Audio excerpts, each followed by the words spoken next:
Demand in the East grew. Metal started getting shipped there. Businessmen opened shop there. Vaults moved there. Um, Exchanges open up and list competing products there.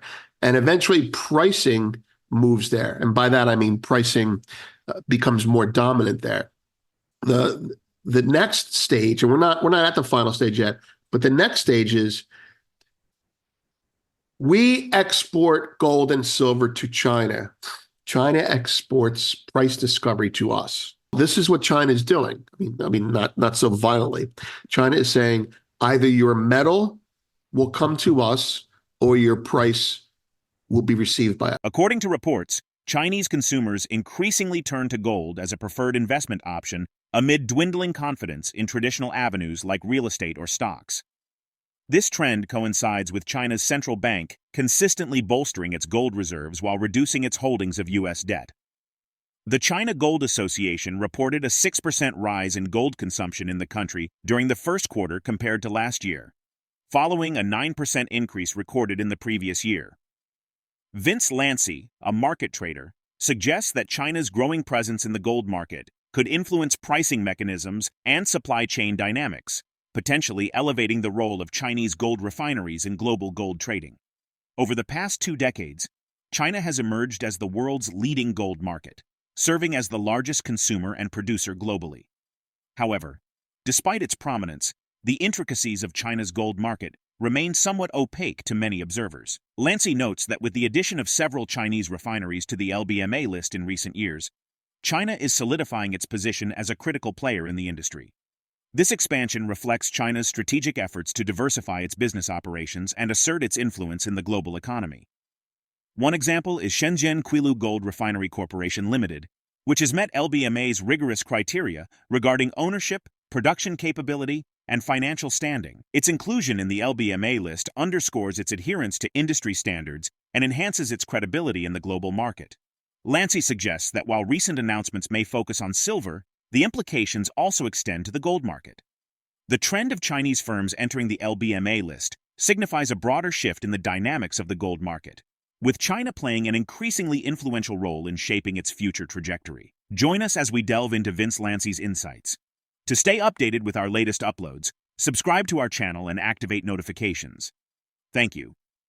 The dollar's market share has been quite stable outside of China, or trade that deals with China. And the dollar's market share has decreased on trade inside of China. Not inside, going in and out from China. So it's what we thought is going on, right? Nations that are satellites of China are using the yuan more, and nations on the West are using the euro less. So there's less dollars being used in the BRICS bloc, which we said that would happen, right? They're telling us what we already know. And the market share that the dollar is losing there, it's gaining back with a deterioration of confidence in the euro. So that's basically how it's going right now. And in fact, if you look at the chart there, you could see the China and China-leading countries have increased the use of RMB, that's the yuan renminbi, in cross-border transactions. But, in general, the dollar is stable.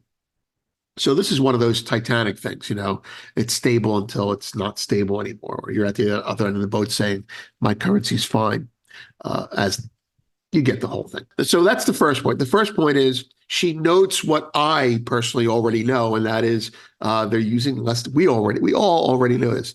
They're using less dollars to transact cross-border deals for commodities. Wheat, oil, China, all those countries over there. Like, we don't need dollars anymore for that, right? So why should we use them? We don't trust SWIFT. That's the first thing. The second thing is there is a doubling. This isn't 2022, 23. There's a doubling of gold and FX reserves in countries that matter. Let me find that. The most notable, I've fragmented her speech to the parts that we care about. Took a little time this morning. The most notable development during the 2022-23 has been an increase of gold purchases by central banks, something that we all know already. China's share of gold in total FX reserves has increased from less than 2% to 4.3% over the last 7 years. During the same period, the value of China's holdings of U.S. treasuries and agency bonds relative to FX reserves has declined from 44% to 30%. Quant people take a note that from 2% to 4%, or 2% to 4.3%, and from 44% to 30%. So what market share of China's selling of treasuries is gold capturing? This reflects both net purchases and valuation effects. So there's no confusion there. Gold is generally viewed as a politically neutral safe currency asset, which can be stored at home and insulated from sanctions or seizure. It can also be an inflation hedge, but cannot be easily used in transactions. Well, that's debatable.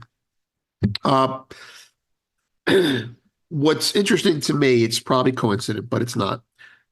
China's gold reserves during this time have doubled by 100%. And also during that time, use of the yuan has doubled by 100%. The yuan has gone from 4% to 8% of the market share. And people say, well, that's not a lot. Yeah, well, it is a lot, because the euro is at about 8% market share, and it's been that way for 15 years. Okay, so the yuan is the renminbi is doing that in a much shorter time frame. So this is the exporting of Chinese economic power. Amidst concerns of a potential market crash that could reel U.S. markets, there's a growing realization among BRICS countries that hoarding the dollar in reserves could severely impact their native economies. Developing nations are exploring ways to reduce their reliance on the U.S. dollar for trade transactions to mitigate this risk. According to Vince, while the dollar's market share remains relatively stable outside of China, its dominance in trade deals within China has decreased noticeably. This trend highlights a shift in global trade dynamics, with implications for the U.S. dollar's status as the primary reserve currency. Renowned financial author Robert Kiyosaki has also warned that the U.S. dollar's condition is likely to deteriorate further. He attributes this decline to factors such as escalating debt levels and the extensive printing of trillions of dollars, signaling growing concerns about the dollar's long-term stability. Central banks, including China's, have been ramping up their gold purchases in response to these challenges, leading to a significant increase in gold reserves. China's decision to double its share of gold in its total foreign exchange reserves over the past 7 years reflects a broader trend toward viewing gold as a politically neutral and safe asset amidst economic uncertainties. Let's get back to the interview.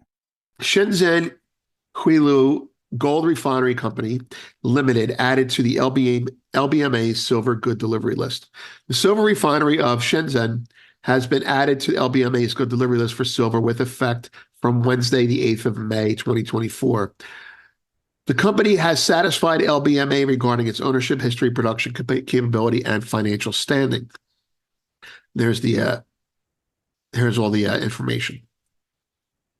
So what are we talking about here? We're talking about another, it's not the first, another Chinese firm being admitted to the LBMA. So the LBMA needs metal. China needs to expand its business. What are the implications of this? Is it bullish for silver? Yes. Bullish for gold? You'll find out that it has been bullish for gold. Since 2019, there have been 12 refiners added to the LBMA list. I went through them today. Of the 12 that were added, 9 are from China, 1 is from Kazakhstan, and 1 is from Australia. There are no refiners opening shop in the West. There are only refiners and vaults opening shop in the East. Now, one of the things that we've talked about here before is the flow of business. When demand in the East grew, metal started getting shipped there. Businessmen opened shop there. Vaults moved there. Exchanges open up and list competing products there.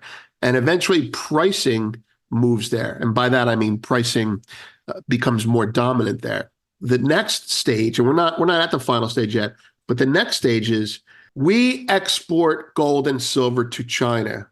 China exports price discovery to us.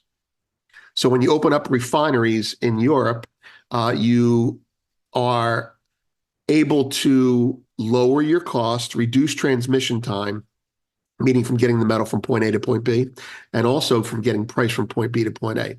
So they're reglobalizing the supply chains along Eastern lines. Another silver brick in the Chinese wall is the way I look at it.